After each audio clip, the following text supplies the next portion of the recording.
So the chapter that I'm proposing, the working title for that is The Control Room Imaginary and the Production of Sovereignty. It focuses on the Savile Inquiry, which was a British judicial inquiry into the events of Bloody Sunday. Bloody Sunday was when British paratroopers shot 13 people dead in Derry in 1972. The Savile Inquiry was announced by Tony Blair just before the signing of the Good Friday Agreement in 1998. And it eventually, after its extremely thorough and comprehensive survey of witnesses and other evidence, it submitted its report in 2010 and found what everybody knew was to be the case, which was that the soldiers had opened fire on unarmed civilians. So I argue that in this chapter, from the starting point, that from the basic observation that the Savile Inquiry took place in a kind of control room. Now, a control room, we know, say, from a NASA context, for example. The Savile Inquiry, when we look at pictures of the inquiry and when we read its evidence and see how it treated evidence, it was effectively a kind of control room with banks of screens, people looking at digitized data and calibrating new narratives according to the data that they were looking at together.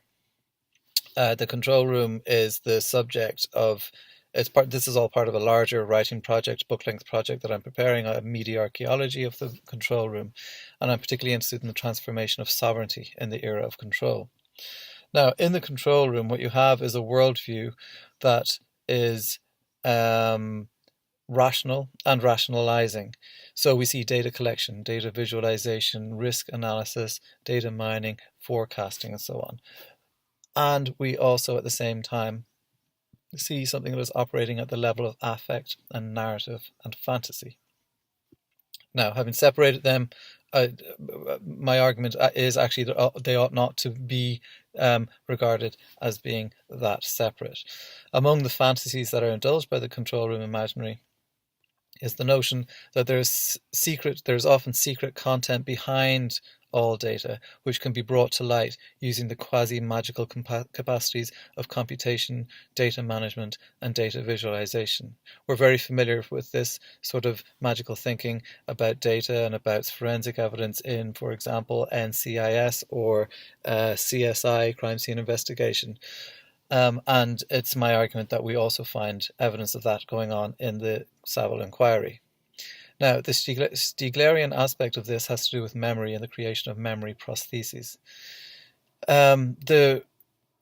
Effectively, what the Savile Inquiry was engaged in was a rewriting of the history of Bloody Sunday, a recalibration of the history of Bloody Sunday, and this was achieved in a forensic control room that rendered the city of Derry as a virtual entity that was comprehensible or reduced to a set of data points that were enhanced and interpretable and subject to computation. So there was an enhanced memory prosthesis, to use a Stiglerian phrase, put in place as a sort of a prosthetic for the event itself. Now, no new evidence was actually found. It was the conclusion really was rather foregone in the Savile Inquiry, for those of us who remember it.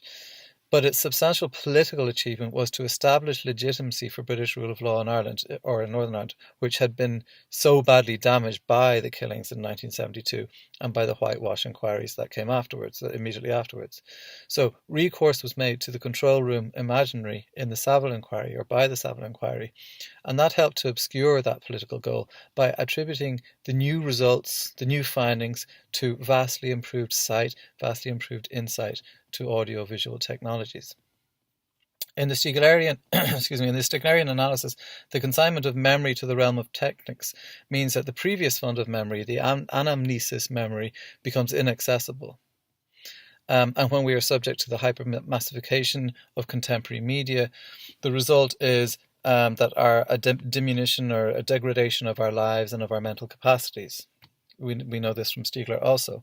So in the case of Bloody Sunday, the shift is away from anamnesis, away from the injured, trauma-laden people of the city, and and it's an attempt at political recalibration to take the trauma out of the political identity of Derry Catholics, Derry nationalists, and to arrive at an agreed quasi-judicial political final conclusion.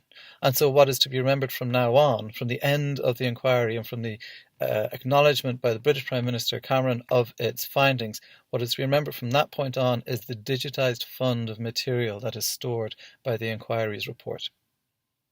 Okay, that's the end of my spiel here. I hope that has made some sense to you, and I hope it fits well with the general picture of what's going to go into this volume. I really look forward to actually being there and hearing from all of you. And once again, my apologies to Neil, who tried to organise it, and I screwed it up. So all the best. Bye bye.